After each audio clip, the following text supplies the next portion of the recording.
So I'm going to give you this for when you're ready. Thank you so much for coming here. I'm super excited. Just to start with a really dumb question. How many people here are on Facebook? If you could just raise your hands. Okay, so like everybody, people know what Facebook is. Good.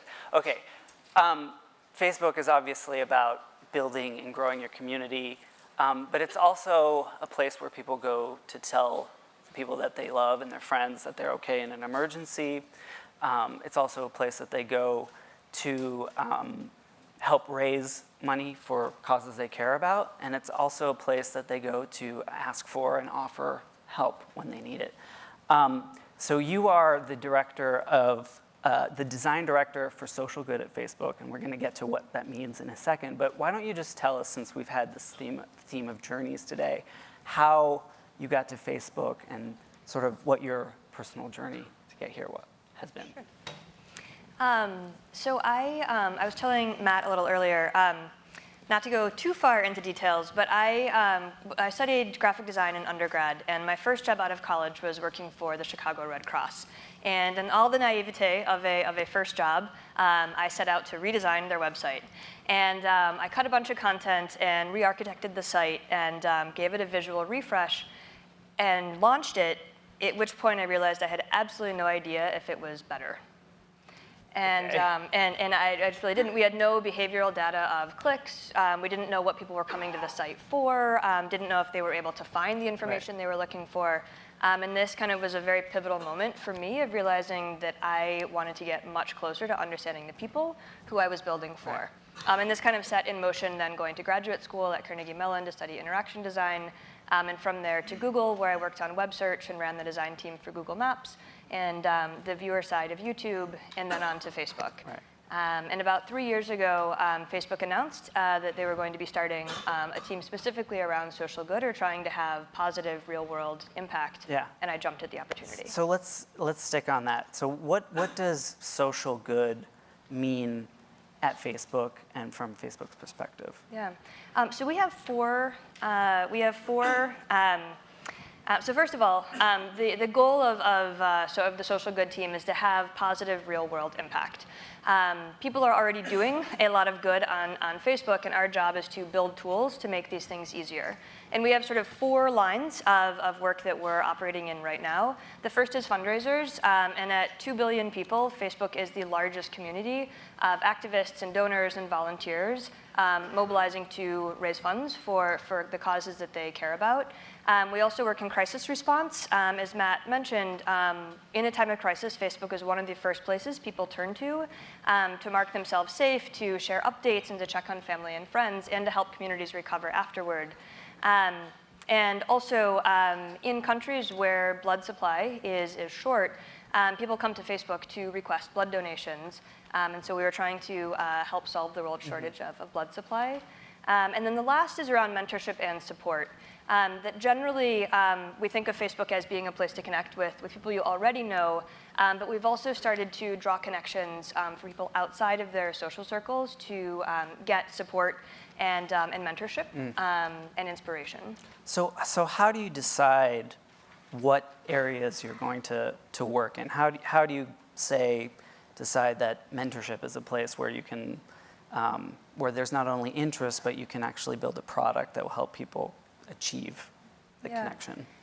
So lots of different ways, but one of the sort of most common threads is that people are already doing a lot of these behaviors on Facebook today, and so part of it is recognizing what behaviors people are doing and looking at and kind of really understanding why, what is the bigger picture of why they're doing these things, and then evaluating if there's an opportunity for us to really make a difference. So is the market big enough where we could really kind of help support things? Does Facebook have a unique value add? And is this a place that we could, if we applied a product, that we could scale it globally?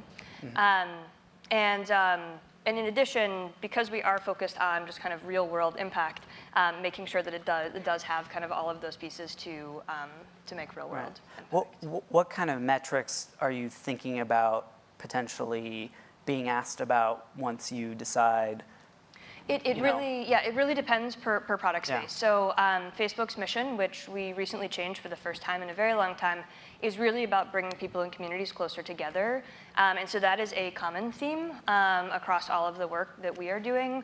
But the actual metrics and data that we're looking at really varies it's tailored to the goal that we're trying to achieve, which isn't universal across all, but is unique to kind of each space. So you've hit on data, and we've talked about design, and I think just people are probably curious about how design functions within Facebook, a little bit how you're organized, because it is a company that's obviously got a reputation for being very, very aware of the amount of data that they have, and being able to use that to make changes about the business. Yeah.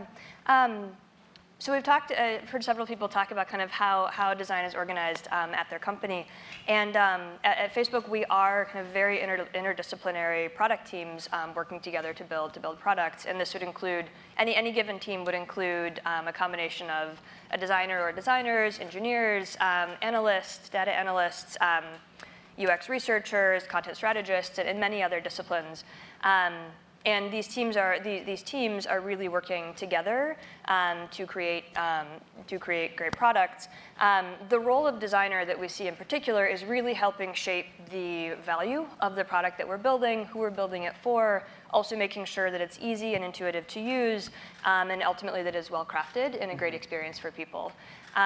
One of the things that I have loved the most about this kind of model or way of working is when you start to hear a designer begin to think and ask questions like an analyst, or an analyst begin to think and ask questions like an engineer, and really you begin to have a much more holistic approach to building products where people aren't coming at it just from their own lens or their own perspective, but they're kind of beginning to look at sort of all the different realms that need to come together to make a product succeed. Interesting. Okay, well, let's look at one of these products a little bit deeper, which is Safety Check.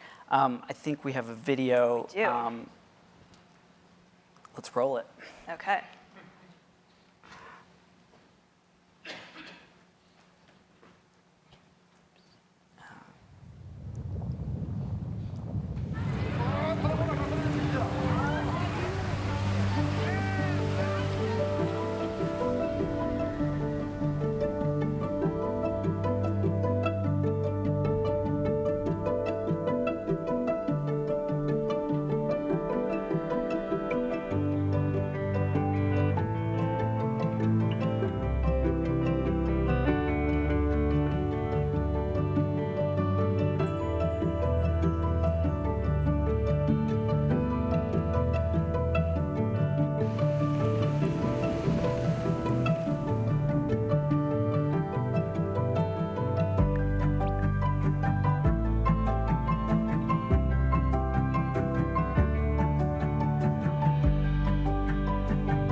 So that was great, and it gave a great overview of sort of the broad range. But can you tell us a little bit about the genesis of this? Like what happened? And what series of days or weeks did it go from noticing like people want this or using the platform to do this kind of through status updates or whatever to here's a product? Yeah.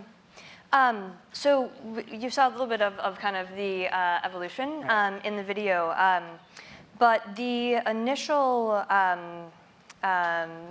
kind of start of this was the 2011 tsunami in Japan, that there was an engineer helping build out the Facebook Japan office, and in the wake of the tsunami, he started seeing a bunch of family and friends post to Facebook, I'm safe, Mom, I'm okay, and he quickly hacked together a message board where people could just check on the status of friends and family.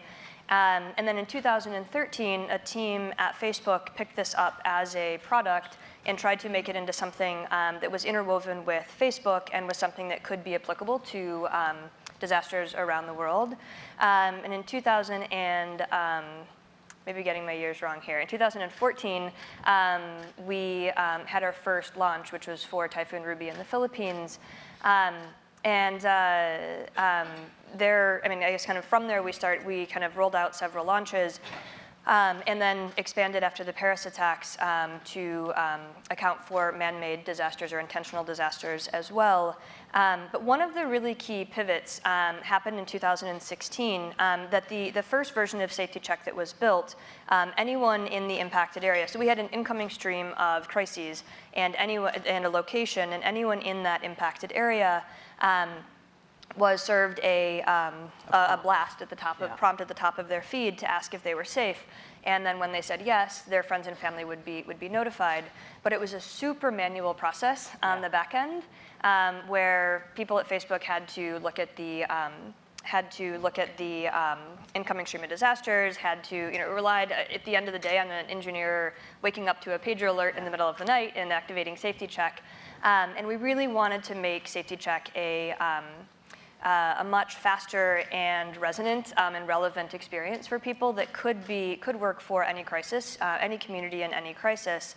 And the team started brainstorming different ideas of kind of ways this could happen, but then also turned to the data to sort of see what was happening during the times of crises. And one of the things that we quickly saw was that at the time of a crisis, posting increased dramatically on Facebook in that location. And this would make sense because we already knew people were coming to kind of say that they were safe and check on family and friends. And we looked at this over many, many different crises and saw the same pattern developing. But then we had a very interesting realization as we dug a little further, which is that, in this case, this is an earthquake in Japan. And what you see is basically a baseline of 0 posts about earthquake, and then the minute that there is an earthquake, a huge spike in posting with the keyword earthquake and some other, in this case, the keyword earthquake. And so we began to then create a bunch of keywords for each disaster type. So whether it was kind of hurricane, flood, evacuation, fire, and we modified Safety Check to work a little bit differently after that. So this is the data shaping the way that it works, right? It's providing a very, very key insight, which then fundamentally shifted the way that we built the product. So the process, the sort of timeline is people, human beings at Facebook, looking at how people are using the platform and then digging into the data to decide where to go. Okay. And this is one example. Again, kind of critical product pivots can happen from many, many different ways and places. This happens to be one example where the data really played a pretty pivotal, or a very pivotal role. And then from this, we modified the product substantially, well, under the hood substantially. The product still felt very similar to people, but what we did was we still had this incoming stream of disasters, but then every time we knew about a disaster, we then would match keywords for that location, and when we saw a spike in people posting in the keyword in an area of a disaster with those keywords, we then served them a prompt at the top of their newsfeed to ask if they were safe. And then they, from there, could invite family and friends, and Safety Check can, at this point, either go viral or die out based on whether people find it relevant. Tell us a little bit about that, because anyone in the US, at least, who's got a cell phone and has gotten an Amber Alert, or a flash flooding alert, it can be a really unfortunate and grating experience. So how do you decide, how did you come to decide how it gets activated? Is it totally algorithmic? Is it partly manual? How does that work? Yeah. So everything's monitored. Yeah. But one of the things we really wanted to avoid was trying to create kind of a false panic or sense of alarm, especially when it wasn't relevant. But also wanted to activate at the times that was really helpful. And so our goal there was to put it in the hands of the community, since we knew that already when people were posting. Well, I guess one of the things I didn't mention too is that when we saw the spike in posts, and when we had activated safety check were the relevant times, and other times we had chosen to activate safety check, but we didn't see the same spike in posting. It had not been an appropriate or kind of really relevant time to activate safety check, so it also sort of validated that piece. But really, by switching this to be more community-driven, we were really having people in the direct locales or locations deciding whether it was important or whether it wasn't, by one, marking themselves safe or not, and then two, whether it was important enough for them to ask friends if they were safe. Sorry, I think I interrupted your flow, no. But how have you measured sort of the impact? Do you get people's stories back, or do you look at data to see? I don't know. How do you kind of judge? This is something people really, both. Especially since it's not a feature like Messenger or payments where people using it as the only measure. You want to know that it's had some sort of positive impact in people's lives. Yeah. So at this point, Safety Check has activated more than 1,000 times, and we have sent more than 3 billion notifications to family and friends, or to people letting them know their family and friends were safe. So that alone, as far as number of good activations that we can have, number of activations that we have for Safety Check where people consider it to be relevant, is one key number. Another is number of notifications. And then also, you saw in the video a little bit a reference to community help, which is really matching people on the ground in the wake of a disaster who have things and who need things, whether it's boat rescue or safe drinking water. And there we have made over 750,000 connections as well. So it's really looking there at engagement and the ability to kind of match people who have things and need things in the wake of a disaster. And is there any kind of feedback loop or working with sort of traditional organizations that provide aid?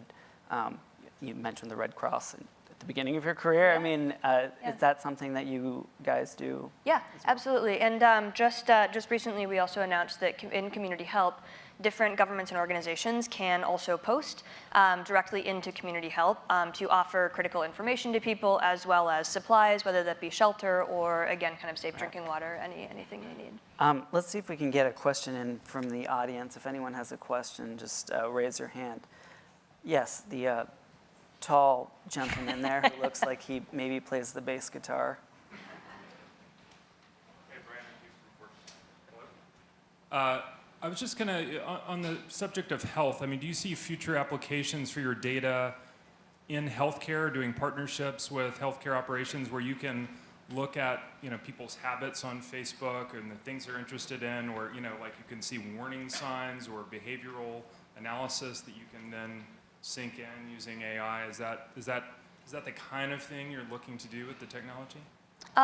We could. It's not something that we have talked about directly at this point, but I think as we sort of look at many different directions that we could go in with this, I think there's always a question of breadth versus depth as well.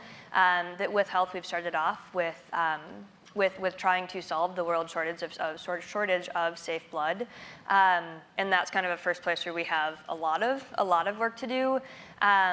And sort of looking at expanding in different ways and using more AI, it's something that is becoming more and more a part of everything that we do, certainly. But I think we have a phrase at Facebook that is, this journey is 1% finished. And I think this is very, very true for how we approach building our products as well. So in the case of blood, or in crisis response, or in charitable giving, that we're really at the very, very tip of the iceberg of kind of what we can do.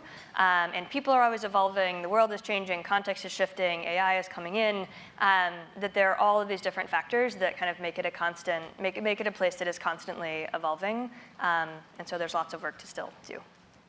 Great. We have one more quick one. Okay, I'm going to ask one. How do you manage how do you manage the sort of the emotional toll of seeing, of working on a product where people are really in crisis when they're using it? I mean, do you?